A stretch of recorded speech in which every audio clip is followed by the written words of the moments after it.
Step away from the dumpster. That was the first thing she heard. No greeting, no question, just an order. A black woman, dressed professionally, disposing of trash outside her own office. Suddenly treated like a suspect. Within minutes, she was handcuffed, humiliated, and pushed against the hood of her car. Not because she broke the law, but because someone in uniform refused to believe her identity. It echoes what James Baldwin once said: to be a Negro in this country, and to be relatively conscious, is to be in a rage almost all the time. This isn't just about one officer. It's about what happens when assumptions wear a badge. If this story stirs something in you, anger, disbelief, or the need for change, don't let that feeling fade. Subscribe, drop a comment below, and let us know how would you have handled this moment. Because silence doesn't protect dignity. Speaking up does. It started with a trash bag and a badge. On a quiet Thursday morning at Fort Ellington's commercial annex, the sun was just beginning to rise above the treetops, casting golden light across the nearly empty parking lot. A few early birds were unlocking their office doors, sipping coffee, and preparing for another routine day. Linda Jefferson, dressed in black slacks and a crisp white blouse, stepped out of her charcoal gray Acura TLX with a small trash bag in hand. She walked calmly across the pavement toward the green dumpster behind her office building, which she leased for her private law practice. The area was clean, quiet, and well within tenant rights for disposal. She tossed the bag in, turned to head back inside, and that's when she heard it. "Hey, ma'am, step away from the dumpster." The voice was sharp, aggressive, and unmistakably authoritative. She turned slowly. A white male officer in military police uniform was fast walking toward her from the access road, one hand resting on the butt of his service weapon, the other pointing directly at her. "Yes, officer?" she asked, her tone composed. "What do you think you're doing here?" he barked. "This is restricted property. Civilian dumping is a federal offense." Linda blinked. "I'm not a civilian. I lease Office 21 tour. I'm an attorney. This is where I work." The officer narrowed his eyes. "An attorney, huh? Got proof of that?" She reached into her purse, pulled out a sleek black business card, and extended it. "Linda Jefferson, attorney at law. My firm's name and office suite are listed on the back." He barely glanced at it. "That doesn't prove anything." "I'm sorry. What exactly are you asking for?" she said, brows lifting slightly. "Do you want to come inside and see the office with my name on the door?" The officer's jaw clenched. "Don't get smart. I'm asking the questions here. Show me your ID." "I don't need to," she replied evenly. "You have no legal basis to demand my ID. I'm on private property that I lease, conducting routine business. This is not a public. This is not suspicious behavior. And you, sir, are out of line." He stepped forward. "Now you're refusing to comply. That's obstruction." "No," she said. "That's knowing my rights." From behind his aviator sunglasses, the man, his name tag read Sergeant M. Beckley, tensed. "You're acting nervous. Why the attitude if you've got nothing to hide?" "I'm not nervous," she said. "I'm black. That's the difference." Something in her tone shifted the air around them. The lightness of morning seemed to vanish. "Hands where I can see them," Beckley snapped. Linda didn't move. "Excuse me? You heard me? Put your hands on the hood of your vehicle. You're escalating an interaction with no probable cause." "Ma'am, I will not tell you again." Linda exhaled slowly. Not in fear, in calculation. Her eyes flicked briefly to the nearby security camera mounted on the light post. "You're making a mistake," she said. But Beckley didn't pause. He grabbed her arm roughly, turned her around, and pressed her hands against the hood of her car. Cold metal touched her skin. The cuffs snapped shut. And just like that, Linda Jefferson, licensed attorney, decorated officer in the Army Reserves, and holder of national security clearance, was restrained like a criminal. She said nothing as he radioed it in. "Suspect detained for unauthorized activity near base property. Possible impersonation of military personnel." She closed her eyes for a moment. In the silence, her mind went operational, compartmentalized, logical, detached. She had stood in courtrooms across the country, She had argued before federal judges. She had drafted legislation for military oversight. She had also served free tours in Iraq, received the Bronze Star for meritorious service, achieved the rank of colonel. But none of that mattered right now, because all this officer could see was a black woman near a dumpster. Beckley pushed her toward his cruiser, mumbling about false credentials and security threats. "I need to make a call," Linda said. "You'll make it from the station. I have the right to notify command. This base falls under military jurisdiction, and I am active duty reserves." "Sure you are," Beckley scoffed, opening the back door of his patrol vehicle. "Everyone's a soldier when they're in trouble." He shoved her in, hard enough for her to hit her shoulder on the frame. The door slammed shut. Inside the cruiser, Linda's gaze didn't waver. She stared straight ahead. Then, carefully, she activated the emergency contact on her smartwatch with a coded 3-finger tap.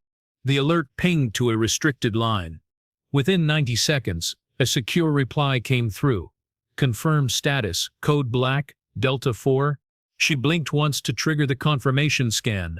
Outside, Beckley was chatting with base security, still unaware of the quiet hurricane he had just summoned. It started with a low hum, barely noticeable at first. But within minutes, a matte black SUV approached from the far gate, escorted by 2 military police cruisers. The vehicle bore no visible insignia, but the way it moved, deliberate, cleared through security without pause, told everyone nearby this wasn't routine. It parked, the door opened, and out stepped a woman in a tailored navy blue suit, silver hair twisted into a no-nonsense bun. Her heels clicked on the pavement like gavel strikes. "Sergeant Beckley?" she asked, her voice calm but sharp. He looked up, puzzled. "Yes? I'm Brigadier General Evelyn Rhodes. I'm here for Colonel Jefferson." His eyebrows shot up. "Colonel who?" The woman nodded toward the cruiser. "The attorney you just handcuffed and tossed in your back seat." "That's impossible," he said, laughing nervously. "She didn't say anything about being a colonel. She said she was a lawyer." "She is both," Rhodes replied, "which makes your conduct not just unlawful, but professionally suicidal." Beckley opened the door, stunned, as Rhodes handed her a key fob and opened the cuffs herself. Linda stepped out, dusted herself off, adjusted the sleeves on her blouse, and said nothing. Rhodes turned to Beckley. "You are to report to your superior immediately. Pending internal review, your access badge is suspended, and as of this moment, you are relieved of any authority on this premises." Beckley stammered. "But she didn't tell me." "She didn't have to," Rhodes snapped. "It's not her job to prove who she is to someone who's supposed to protect and serve, not profile and assume." Linda finally spoke, voice cool and controlled. "You saw a black woman near a dumpster, and your brain filled in a narrative that made you feel powerful." Beckley said nothing. His hands were shaking. Rhodes placed a hand on Linda's shoulder. "You good?" Linda nodded. "Let's make sure this gets documented properly." The SUV pulled away with both women inside. Back in the parking lot, Sergeant Beckley stood alone, eyes darting toward the security camera, now very aware that everything had been recorded. Everything. Not far away, a young officer trainee who had witnessed the entire scene stood frozen. She was 23, Latina, and had just graduated from the academy. She whispered under her breath, "That woman didn't flinch. That's the real kind of strength." And somewhere deep inside the command structure of Fort Ellington, a system that had once looked the other way began to shift, one arrest report at a time. The SUV carrying Colonel Linda Jefferson and Brigadier General Evelyn Rhodes glided through the inner gate of Fort Ellington. Inside, the cabin was silent, except for the hum of the tires on concrete and the faint buzz of encrypted radio chatter. Linda sat upright, her posture as composed as if she were in court, though the bruises around her wrists told another story. "I'm filing this through the Inspector General's office," Rhodes said as she flipped through a secured tablet. "That MP didn't just violate protocol. He violated federal law." Linda nodded once. "Make sure the report includes the part where he asked if I was illegally dumping trash into my own office dumpster. That detail will matter." Rhodes looked up from the tablet. He thought he had authority. He didn't expect accountability. They stopped in front of the command legal suite, Linda's office, where military and civilian legal operations intersected on base. As she stepped out, dozens of eyes turned to her. Officers, staff, interns, trainees. No one spoke, they just watched, as if unsure whether they were witnessing scandal or history. Linda didn't say a word. She walked inside, removed her blouse, and replaced it with a pressed olive green Army service uniform jacket. Her ribbons, pins, and rank insignia caught the light under the office fluorescence. She sat at her desk and turned to the nearest legal aide. "Get me the footage. All of it. Cruiser cam, base surveillance, even the parking lot dash cam, if we have it." The young aide saluted and rushed out. Across the base, word was already spreading. Not rumor, confirmation. A black woman arrested in broad daylight was not only a licensed attorney and tenant on federal property, but also a full-bird colonel, and the MP who put his hands on her had just been stripped of his badge before lunch. Elsewhere, Sergeant Beckley sat in a small administrative room, pale and sweating through his undershirt. The base legal officer assigned to intake review, a stoic black man named Major Harris, slid a thin folder across the table. "Do you know what Article 92 is, Sergeant?" Beckley didn't answer. Failure to obey an order or regulation. Harris continued, "You're not just looking at disciplinary action. You're looking at a court-martial. You detained a ranking officer without cause, failed to Turavi identification presented voluntarily, and mishandled a lawful tenant of base property. That's not an error. That's a breach." Beckley stammered, "She didn't tell me." "You didn't ask," Harris snapped. There was no yelling, no dramatics, just cold, sharp truth. You had her business card, you had her ID, you had base surveillance showing she entered the premises legally. The rest was you deciding you were above protocol. Beckley dropped his gaze. He was done fighting. Meanwhile, Linda reviewed the footage frame by frame with her legal team. The audio from Beckley's radio, the tone in his voice, the way he ignored clear evidence, all of it formed a damning picture, not just of one man's bias, but of a pattern. "This isn't about one officer," she said. "It's about the ease with which authority turns into aggression when the target doesn't look like the image in your training manual." Her assistant handed her a document titled Statement of Incident, Colonel L. Jefferson. She signed it, then added a note at the bottom, "Release authorized for full public transparency." Within an hour, the base communications team uploaded the redacted footage and her written statement to the Department of Defense's public relations site. Within 2 hours, it was trending nationwide. By sundown, Linda's inbox had over 700 interview requests. From CNN, NPR, The Washington Post, even local high school civics classes. Her face was on news tickers, YouTube thumbnails, and activist accounts. But she didn't chase the spotlight. She made one call. "Marcus?" she said, dialing her old friend and fellow veteran, now working in Washington. "You want me to help with press?" he asked. "No. I want to help write a policy draft, one that mandates racial bias training for every MP on every base nationwide. I want a policy that makes what happened to me impossible to repeat quietly." Marcus paused. "You know that's going to rattle cages. I'm not here to keep people comfortable." The next morning, Linda stood at a press podium outside the Pentagon. No entourage, no flashy introduction. "My name is Colonel Linda Jefferson," she began, voice steady. "I am a lawyer. I am a soldier. I am a black woman.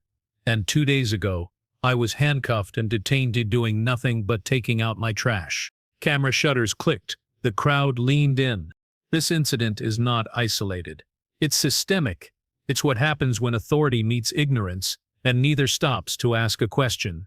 It's what happens when bias is seen as instinct instead of what it really is, contamination. She paused. "I'm not here to punish a man. I'm here to challenge a culture." At the end of her remarks, she didn't take questions. She simply walked away, heels clicking like punctuation. That evening, Fort Ellington's commander issued a full base-wide apology. Beckley was formally discharged from military service, pending civil litigation, and across several military installations, newly mandated training sessions were scheduled under the banner, "Recognize rank, respect identity." Back in her office, Linda placed the folded American flag from her father's funeral back on her shelf. He'd served in Korea, came home to segregation, and never got the respect his uniform demanded. She looked at his photo. "I hope I made it count," she whispered. Later that week, Linda visited a local high school in Arlington, where she had been invited to speak to a group of students studying law and government. The classroom was filled with black and brown teens, many wearing ROTC uniforms. One girl raised her hand. "Colonel Jefferson, were you scared?" Linda smiled gently. "Fear is natural, but composure is a choice. I chose not to panic. I chose to stand still and let the system trip over its own arrogance." Another student asked, "Why didn't you yell? You had every right." She shook her head. "If I had screamed, they'd call me angry. If I'd run, they'd call me suspicious. But I stood still, because stillness has a power too, one that forces people to see you, not what they assume you are." The room was silent, and then, slowly, the students began to stand, not in applause, in acknowledgement. She didn't ask for it, but it came. And at that moment she knew her quiet had spoken louder than any courtroom speech ever could. Back at Fort Ellington, as the sun dipped low behind the barracks and the parade field, a new sign was installed outside the legal offices. "Colonel Linda Jefferson, Legal Counsel and Military Ethics Advisor." Below it, etched in steel, were the words, "Justice, even here." A week later, Colonel Linda Jefferson sat on the balcony of her modest two-story townhouse in Arlington, Virginia. The evening air was cool, tinged with the scent of freshly cut grass and blooming dogwoods. Her uniform jacket rested over the back of a patio chair, her boots placed neatly beside her. In her hand was a cup of black tea, unsweetened, just the way her father used to drink it. Her phone buzzed softly beside her. Another email, another request, another headline with her name in bold. She let it go unanswered. Inside, her living room was quiet, lined with bookshelves full of case law volumes, military ethics journals, and framed photos from her deployments. One, in particular, stood on the mantel, a faded snapshot of her and her father, both in uniform, standing side by side. He had served in Vietnam, came home to insults, not parades. He never got to see her make colonel, but somehow, she felt like he'd been watching this whole time. She stared out at the darkening sky. The past week had been a whirlwind: interviews, military hearings, statements from generals, and even a private meeting with the Secretary of Defense. But through it all, she kept her words measured, her emotions guarded, her presence unshakable. Because for her, this wasn't about being famous. It was about being seen, and more importantly, about making others visible, those who didn't wear stars on their shoulders, but faced the same suspicion she did every day. That's why she turned down the TV appearances and chose instead to meet with a panel of junior officers from across the country. Some were Latino, some were Black, some were first-generation immigrants. All of them had questions, fears, and stories of being overlooked or underestimated. She didn't give them speeches. She gave them space. She listened, and when she spoke, it wasn't with volume, it was with clarity. "Power doesn't come from yelling," she told them. "It comes from knowing exactly who you are when someone tries to tell you otherwise." Later that evening, she received a small envelope from the Department of Defense. Inside was a single-page memo. Effective immediately, Fort Ellington is implementing the Jefferson Protocol, a policy requiring every military police officer to complete racial bias training, proper ID verification procedures, and annual civilian military tenant rights refreshers. No signature from the president, no medal, just policy, quiet and permanent. She smiled faintly. That was enough. The next morning, a group of law students gathered outside her office for a tour. They were from Howard University, mostly Black, mostly female, all of them inspired by the story they'd watched unfold online. As she walked them through the corridors, pointing out legal books, military regulations, and historical rulings, one of the students asked, "Colonel, how did you stay so calm?" Linda paused. "Because if I hadn't," she said softly, "that story would have been about my attitude, not his actions." They all nodded slowly, not in pity, but in understanding. As the students left, she stood at the doorway for a moment, watching them go. They weren't saluting her, they were following her. And that meant more than any medal ever could. That night, as the wind picked up outside, Linda sat once more on her balcony, the city lights flickering like stars below. She thought about the battles she had fought, on foreign soil, and on American streets, the medals, the scars, the silence she'd often been forced to swallow. She thought about the next generation, and the burden they might not have to carry, because of what she carried today. She closed her eyes, and whispered the words her father used to say before every deployment. "You don't fight to be seen, you fight so others don't have to." And in that quiet moment, with no cameras, no noise, no headlines, just her, the sky, and the promise of tomorrow, she knew the mission was never just to survive. It was to change the terrain for those still coming up the road. In a world where silence can sometimes feel safer than truth, Colonel Jefferson's story reminds us that dignity isn't something given, it's something we hold even when the world tries to strip it away. Like Dr. Martin Luther King Jr. once said, "Our lives begin to end the day we become silent about things that matter." Her strength wasn't in how loud she spoke, but in how unwavering she stood. In your own life, whether in the workplace, on the street, or in your home, remember this: calm resistance can be louder than rage, and clarity can outshine chaos. If this story moved you, if it made you think, reflect, or even get angry, don't just scroll away. Leave a comment, share your thoughts, and hit that subscribe button. Your voice matters here. We're building a community that doesn't just watch injustice, we confront it together.